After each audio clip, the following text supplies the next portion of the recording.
Dans cette formation VBA Access, nous allons créer une application qui permet d'extraire dynamiquement les informations de base de données Access par le biais d'un formulaire qui est préconçu mais pour l'instant inopérant, qui propose d'extraire, selon des choix effectués par l'utilisateur sur des listes déroulantes, les informations de la base de données dans un sous-formulaire prévu dans la partie inférieure de cette représentation graphique. Pour ce faire, nous partons d'une base de données que vous pouvez télécharger depuis le site bombache.fr qui recense des idées de sortie catégorisées par activité ainsi que par département et ville dans donc différents domaines. Vous remarquez que les informations sont assez volumineuses car elles comportent un grand nombre de champs mais aussi un assez grand nombre d'enregistrements, précisément 1536. En réalité, il s'agit d'une extraction d'une base de données professionnelle pour un site internet. Donc, nous devons, pour revenir sur notre formulaire, proposer à l'utilisateur de choisir des tris ou des critères sur l'activité qu'il pourra recouper sur le département afin de pouvoir afficher tous les enregistrements correspondant dans le sous-formulaire, c'est-à-dire toutes les idées de sortie qui correspondent à l'activité choisie et au département choisi.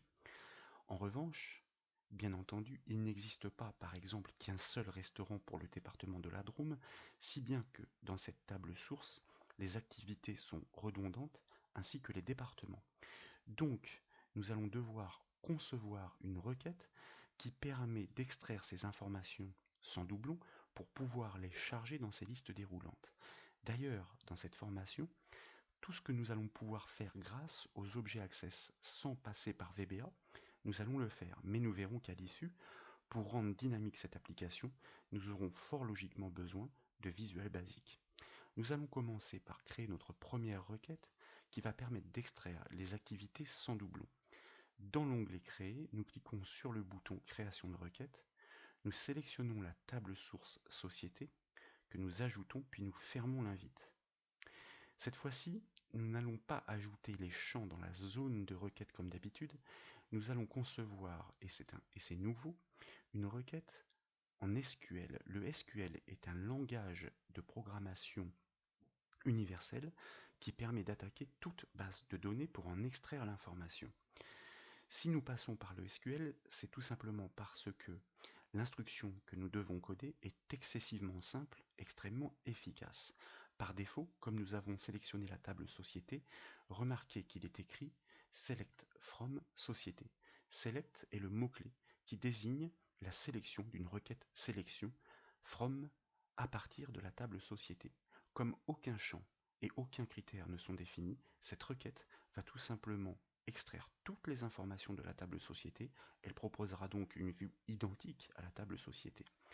Nous allons, nous, l'enrichir en ajoutant le mot-clé distinct suivi du champ sur lequel elle doit agir, en l'occurrence ici, Société Activité qui désigne toutes les activités recensées pour les idées de sortie. Le mot-clé distinct suivi du nom du champ permet d'indiquer à cette requête Access d'extraire uniquement les activités sans doublon, distinctes. Nous enregistrons donc cette requête CTRL-S avec un nom explicite, activité distincte par exemple. Nous validons. Nous fermons cette requête. Notez qu'elle apparaît dans la liste des objets du volet Access dans la section requête. Si nous l'exécutons par double-clic, vous remarquez que le résultat attendu est satisfaisant puisqu'en effet, nous avons une extraction sur un champ des activités sans doublon. Donc nous pourrons utiliser cette source pour charger la première liste déroulante. Nous allons dans la foulée faire de même pour les départements afin de charger la seconde liste déroulante. Nous repassons par création de requête, nous ajoutons la table Société afin que le langage SQL ait déjà prévu le début de la requête et nous activons le mode SQL comme tout à l'heure et nous allons faire de même. Il n'y a que le nom du champ sur lequel la requête s'applique qui change. Il faut bien utiliser de nouveau le mot-clé distinct suivi du nom du champ impliqué, en l'occurrence ici Société Département, pour offrir une extraction des départements sans doublon. Nous enregistrons, comme tout à l'heure, cette requête avec un nom explicite, département distinct par exemple. Nous validons cet enregistrement, nous fermons la conception SQL de cette requête, et vous remarquez que là encore, elle apparaît bien dans le volet des objets Access. Lorsque nous double-cliquons pour l'exécuter, elle propose un résultat satisfaisant, soit l'extraction des départements sans doublon, exactement ce que nous souhaitions. Donc l'objectif, bien entendu, va être de pouvoir charger le contenu de ces requêtes dans ces listes déroulantes pour que l'utilisateur puisse choisir des critères afin d'offrir une vue dynamique des résultats de l'extraction dans ce sous-formulaire. Par défaut, nous allons proposer à ce que le formulaire charge les données sans critères de la table société dans cette partie inférieure de la représentation graphique. Nous allons donc créer une requête sans critères, mais avec une sélection restreinte des champs pour que les informations soient un peu moins détaillées que la table source. Pour varier les plaisirs, nous allons passer par l'assistant requête, et dans la boîte de dialogue qui apparaît, nous indiquons qu'il s'agit d'une requête simple, qui est bien sûr bâtie sur la table société à partir de laquelle nous souhaitons seulement certaines informations, nous sélectionnons les champs et nous les basculons dans la liste de droite pour pouvoir les intégrer à l'issue dans l'extraction finale. Nous allons ajouter encore peut-être un petit champ qui permet de récupérer l'information sur le site internet de la société. Nous poursuivons l'assistant de création de cette requête que nous allons appeler d'une manière là encore explicite, par exemple société, puisque c'est le nom de la table source sans critères, en effet sans critères, mais avec des champs en moins. Nous validons la création de cette requête en cliquant sur le bouton terminer. Instantanément, Access propose la vue extraite de ces informations seulement sur les champs que nous avons sélectionnés par le biais de l'assistant. Nous avons bien les 1536 enregistrements de départ, mais avec un peu moins de détails, exactement ce que nous souhaitons pour pouvoir offrir une extraction dynamique depuis le formulaire. Il s'agit donc, maintenant que nous avons nos 3 premières requêtes, de les lier au contenu de nos contrôles de formulaire. Les contrôles de formulaire sont des objets semblables aux objets de programmation. Donc nous allons l'afficher par exemple par clic droit en mode création. Pourquoi sont-ils semblables à des objets de programmation? Tout simplement parce qu'ils proposent des propriétés qui permettent de les personnaliser, ainsi qu'un gestionnaire d'événements, ce que nous avons appris dans la précédente formation VBA Access, afin de déclencher des codes sur ordre. Ici, ce qui nous intéresse, c'est donc de pouvoir charger dynamiquement le contenu de ces contrôles, de ces objets, directement par les requêtes que nous avons conçues. Si cette feuille de propriété n'est pas présente sur votre interface, par le biais du ruban Création dédié au formulaire, vous devez cliquer sur le bouton Feuille de propriété. Et après avoir sélectionné la première liste déroulante, par le biais de l'onglet Données de la feuille propriété, nous allons directement définir quel sera son contenu dynamique en déployant la liste déroulante et en choisissant la requête activité distincte que nous avons conçue précédemment. Nous allons faire exactement de même pour l'autre liste déroulante, celle des départements, en choisissant la requête appropriée département distinct. Puis, comme je vous le disais, par défaut, pour ce sous-formulaire, car il s'agit d'un sous-formulaire que nous avons tracé grâce au contrôle proposé par le ruban création, dans l'onglet données de sa feuille propriété, nous allons cette fois-ci définir sa propriété objet source en choisissant la requête société sans critères, c'est-à-dire celle qui permet l'extraction de tous les enregistrements par défaut de la table, mais sur un nombre de champs restreint, c'est-à-dire avec un niveau de détail moindre. Nous enregistrons ces modifications et nous enfonçons par exemple la touche F5 du clavier pour exécuter ce formulaire. Et vous constatez en effet que par défaut, nous avons bien récupéré les 1536 enregistrements qui sont chargés grâce à la requête société sans critères, mais seulement sur le nombre de champs que nous avions définis lors de l'assistant création de requêtes. Si nous déroulons maintenant ces listes, vous remarquez qu'elles proposent bien, alors qu'elles étaient vides au début de cette formation, la liste des activités et des départements sans doublon. Bien entendu, à ce stade, si nous effectuons des choix dans ces listes déroulantes, rien ne se produit. C'est tout l'enjeu de cette formation. Rien ne se produit puisque aucun événement n'est généré pour pouvoir produire l'extraction. Comme je vous le disais au tout début de cette formation, tant que nous pouvons le faire, nous allons éviter d'utiliser VBA puisque déjà Access est un logiciel orienté développement et permet de réaliser bon nombre d'actions dynamiques par le biais de ces objets. Nous devons donc créer 3 requêtes supplémentaires aux critères dynamiques cette fois-ci. Une qui va permettre de répondre à la demande utilisateur sur l'activité, une qui va permettre de répondre à la demande de l'utilisateur sur le choix du département, et une dernière qui va permettre de regrouper les deux critères si l'utilisateur a effectivement fait des choix dans les deux listes déroulantes. L'enjeu à l'issue sera de pouvoir charger dynamiquement la bonne requête dans le sous-formulaire, car par défaut, lorsque une source de données est définie en mode création, eh bien, elle est définie une bonne fois pour toutes. C'est VBA qui nous permettra de faire cette modification à la volée sur événement. Commençons par créer nos requêtes dynamiques en fonction de l'activité et du département.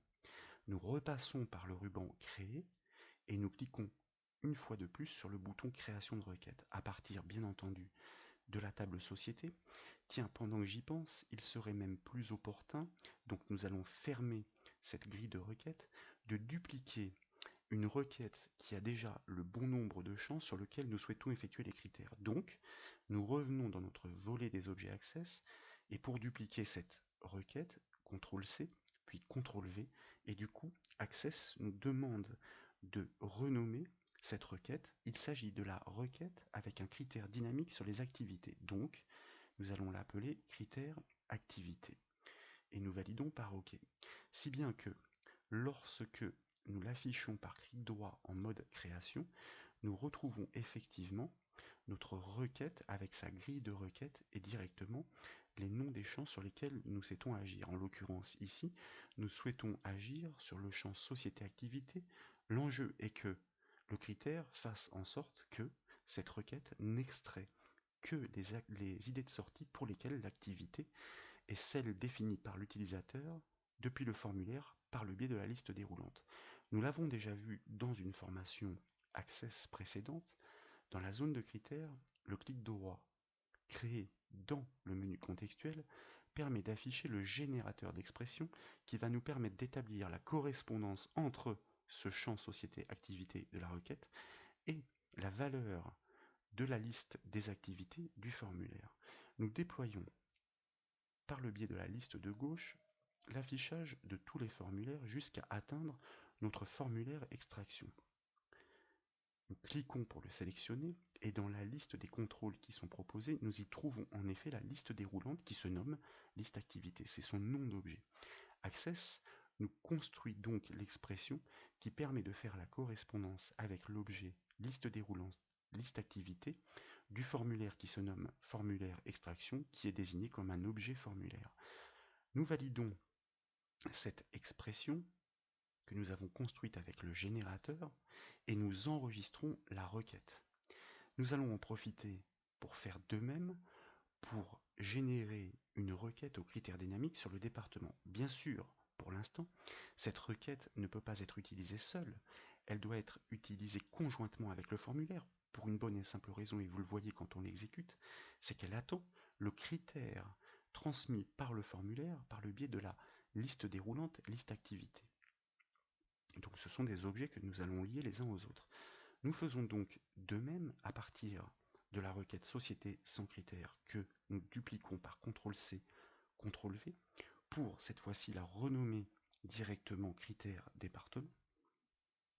Nous validons ce choix et puis nous ouvrons de nouveau notre requête avec le clic droit et nous choisissons mode création dans le menu contextuel. Dans la grille de requête, nous devons faire exactement le même mode opératoire, mais cette fois-ci dans la zone de critères du champ Société-Département, de manière à le faire correspondre avec le choix de l'utilisateur effectué dans la liste déroulante des départements depuis le formulaire. Donc, de nouveau, nous réalisons un clic droit dans la zone de critères, nous choisissons Créer, nous déployons l'affichage de tous les formulaires recensés jusqu'à atteindre notre formulaire extraction que nous sélectionnons, et vous voyez que dans la liste des objets, nous trouvons notre liste déroulante, nous double-cliquons pour générer l'expression de correspondance, la liste déroulante qui se nomme liste département, son nom d'objet, du formulaire extraction qui est bien recensé comme un objet formulaire. Nous validons cette expression de correspondance, nous enregistrons notre requête, et même remarque que la précédente, si nous double-cliquons sur cette requête, elle ne peut pas être utilisée indépendamment du formulaire puisqu'elle attend le critère de la liste déroulante des départements. Il nous reste maintenant à créer la requête qui permet de recouper les deux critères si l'utilisateur fait des choix conjoints dans les deux listes déroulantes. Pour ce faire, il est plus simple de partir d'une des précédentes requêtes, par exemple critère département, que nous dupliquons, CTRL-C, CTRL-V, et que nous renommons cette fois-ci critère département activité. Comme ceci, nous récupérons une requête pour laquelle il y a déjà un critère défini, en l'occurrence, comme vous le savez, sur le champ Société Département. Nous l'ouvrons comme toujours en mode création et dans sa grille de requêtes, nous constatons en effet que nous avons déjà le critère de correspondance sur le champ Société Département avec la liste déroulante. Nous allons réitérer le même processus pour les activités. Nous aurions d'ailleurs pu copier ce que nous avions déjà fait dans la précédente requête critère activité, mais c'est tellement rapide avec le générateur d'expression que nous n'allons pas nous en priver. Nous déployons l'affichage des formulaires pour atteindre notre formulaire extraction que nous sélectionnons et nous ajoutons la correspondance sur le champ liste activité qui désigne la liste déroulante des activités du formulaire. Nous enregistrons cette requête, elle apparaît bien dans le volet des objets Access, bien entendu à ce stade, et pour l'instant, ce n'est pas parce que nous avons créé des requêtes qu'elles vont pouvoir permettre de gérer dynamiquement ce contenu extrait en fonction des choix utilisateurs. C'est ici qu'intervient VBA Access, c'est incontournable. Nous devons faire la correspondance, le lien sur ordre, c'est-à-dire par le gestionnaire d'événements, pour déclencher l'extraction et afficher la bonne source de données, c'est-à-dire la bonne requête liée au sous-formulaire en fonction des choix faits par l'utilisateur. Donc nous repassons en mode création du formulaire et nous devons cette fois-ci générer un code Visual Basic Access. Nous sélectionnons dans un premier temps la première liste déroulante. Pourquoi? Parce que ces codes vont se déclencher sur des événements bien précis, en l'occurrence au changement de valeur par l'utilisateur dans les listes déroulantes. Pour la première filtrée par activité, dans l'onglet événements de sa feuille des propriétés, nous choisissons l'événement sur changement fort logiquement. Nous cliquons sur le bouton comme nous l'avons appris dans la précédente formation pour choisir le générateur de code et basculer dans l'éditeur de code entre les bornes de la procédure nommée liste activité change. Liste activité est le nom de la liste déroulante, le nom de l'objet associé à l'événement change, ce qui signifie que tout code saisi entre les bornes de cette procédure va se déclencher lorsque l'utilisateur va changer l'activité dans cette liste déroulante. L'objectif ici est de pouvoir indiquer à Access que lorsque l'utilisateur change d'activité, si le choix dans la liste déroulante est vierge, ça veut dire si il n'est pas défini, à ce moment-là, le code doit charger la requête critère activité car seul un critère aura été défini sur les activités. Dans le cas contraire, cela signifie s'il y a déjà un département de défini, eh bien VBA devra associer comme source d'objet au sous-formulaire la requête aux critères recoupés sur le département et sur l'activité correspondant au choix de l'utilisateur. Donc nous avons besoin de vérifier un critère et nous allons utiliser l'instruction conditionnelle if que nous avons déjà appris à programmer, notamment dans une des formations VBA Excel. L'objectif est de savoir si ce qui est défini dans la liste déroulante des départements est bien reconnu comme un texte ou non. En l'occurrence, nous allons utiliser la fonction VBA isNull qui renvoie un booléen vrai ou faux pour tester le contenu de la liste déroulante. Si elle renvoie vrai, ça veut dire que l'utilisateur n'a pas choisi de département. Et pour pouvoir descendre jusqu'au contrôle de la liste déroulante des départements, nous sommes obligés, et nous l'avions appris grâce au macro converti dans la précédente formation pour réaliser des interactions entre les objets VBA Access, de désigner entre crochets l'objet Forms qui désigne d'une manière globale tous les formulaires. auquel, alors pas entre crochets autant pour moi, c'est ensuite le nom du formulaire, bien sûr entre crochets, forms, le mot-clé, suivi du point d'exclamation. C'est la hiérarchisation qui permet de descendre ensuite au nom du formulaire, puisque nous préfixons de l'objet des formulaires, et le nom de notre formulaire, pour être sûr de ne pas nous tromper, nous pourrions aller prélever directement son nom depuis le volet des objets Access. Et nous allons revenir dans notre éditeur de code pour pouvoir coller sans ambiguïté le nom de notre formulaire duquel nous souhaitons atteindre, à partir duquel nous souhaitons atteindre effectivement la liste déroulante sur laquelle nous effectuons le test. Cette liste déroulante se nomme liste département. Donc nous la nommons explicitement entre crochets et l'objectif est de savoir si une valeur a été définie ou non. Nous fermons donc la parenthèse de la fonction isNull. Si cette fonction renvoie true, cela signifie que, en effet, il n'y a aucune valeur définie dans cette liste déroulante. Then, mot-clé de l'instruction if qui permet de dire alors, et bien dans ces conditions-là, puisque seul le critère est défini sur l'activité, nous devons charger dans le sous-formulaire qui se nomme zone extraction, c'est un nom d'objet tel que nous l'avons défini depuis sa feuille de propriété, nous devons charger la requête qui permet d'extraire les informations seulement sur le critère de l'activité. La propriété d'un sous-formulaire qui permet d'établir ce lien est source-object. Et vous voyez qu'IntelliSense la propose dès lors que nous tapons les premières lettres de cette propriété. Nous allons l'affecter, entre guillemets, au nom de la requête en question telle que nous l'avons nommée. Comme précédemment, pour éviter toute ambiguïté, nous allons directement la prélever son nom. Elle se nomme critère activité, et ainsi nous éviterons les fautes de syntaxe et les fautes d'orthographe. Sachez néanmoins que, et c'est la syntaxe qui le veut, que nous devons, dans les guillemets, préfixer le nom de cette requête par le mot-clé query, qui en anglais signifie requête. Pourquoi? Parce que tout simplement, rien n'empêche à un formulaire ou à un état ou même à une table de porter exactement le même nom. Ainsi, pour les différencier dans la liaison avec la source de contenu du sous-formulaire, et bien nous la préfixons de l'objet qui désigne la requête à partir de laquelle nous obtenons la requête précise par son nom. Dans le cas contraire, else, c'est-à-dire lorsque effectivement isNull ne renvoie pas true.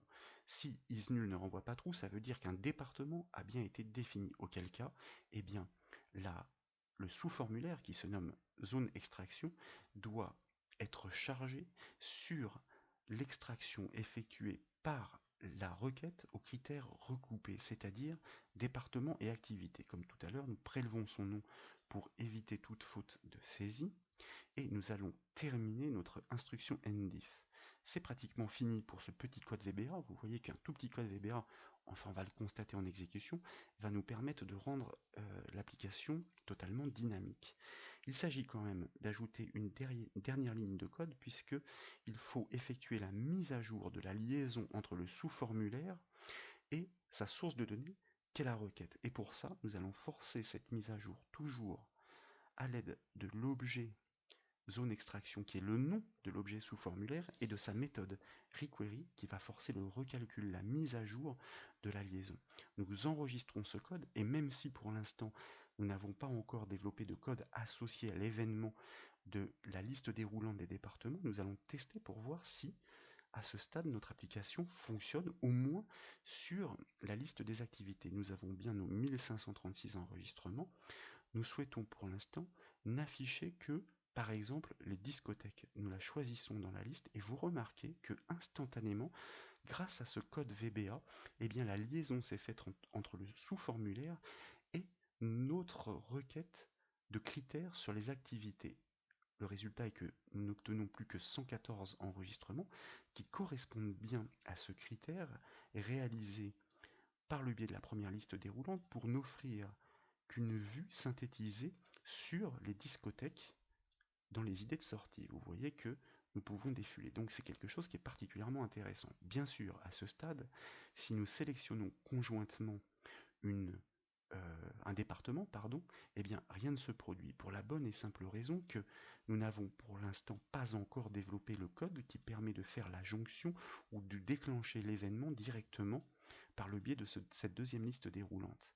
Néanmoins, puisque nous avons déjà développé le code associé à la liste déroulante des activités, il y a bien un else dans notre code VBA qui dit que si le département est déjà défini et que nous changeons notre activité, eh bien nous devrions obtenir le résultat de l'extraction. En l'occurrence, a priori pour l'instant, aucun restaurant recensé en Isère. En revanche, si nous revenons sur les discothèques, nous filtrons bien l'extraction des données pour les idées de sortie qui correspondent à des activités discothèques seulement pour l'Isère, c'est-à-dire les deux critères recoupés. Nous avons bien chargé dynamiquement cette fois-ci, grâce au code VBA dans la branche else du if, la requête qui recoupe ces deux critères. D'ailleurs, pour preuve, nous n'avons plus que 36 enregistrements. Eh bien, il ne reste plus qu'à faire de même, c'est-à-dire développer le code qui va permettre de déclencher cette jonction entre le sous-formulaire et la requête appropriée au changement de valeur depuis la liste déroulante des départements. Donc, comme tout à l'heure, nous la sélectionnons et sur changement depuis l'onglet événements de sa feuille propriété, nous allons choisir de générer un code que nous validons pour nous retrouver entre les bornes de la procédure événementielle liste département underscore change, comme tout à l'heure, même remarque, liste département est le nom de la liste déroulante, change son événement associé. Tout code saisi entre les bornes de cette procédure sera intercepté et déclenché lorsque l'utilisateur changera de valeur dans cette seconde liste déroulante.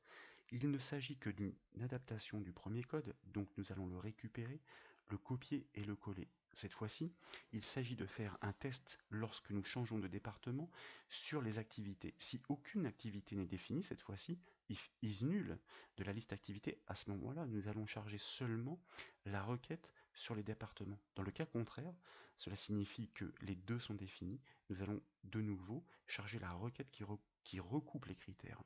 Donc, le test de l'instruction if doit être effectué cette fois-ci sur l'objet que nous allons prélever par son nom, liste activité, et que nous prenons bien soin de répliquer dans les crochets de l'instruction.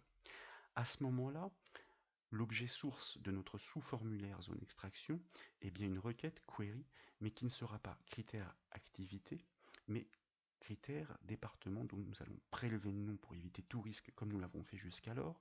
Par CTRL-C, nous revenons dans l'éditeur de code et nous allons faire cette jonction en indiquant directement son nom, entre guillemets, préfixé du mot-clé query. Dans le cas contraire, comme je le disais donc, c'est la requête au critère recoupé qui doit pouvoir servir de source à ce sous-formulaire et bien entendu, à l'issue, nous forçons la mise à jour du sous-formulaire pour qu'il puisse changer son contenu. Nous enregistrons ce code et nous allons tester tout cela directement depuis le formulaire, F5 par exemple pour l'exécuter. Comme toujours par défaut, l'ensemble des enregistrements se charge.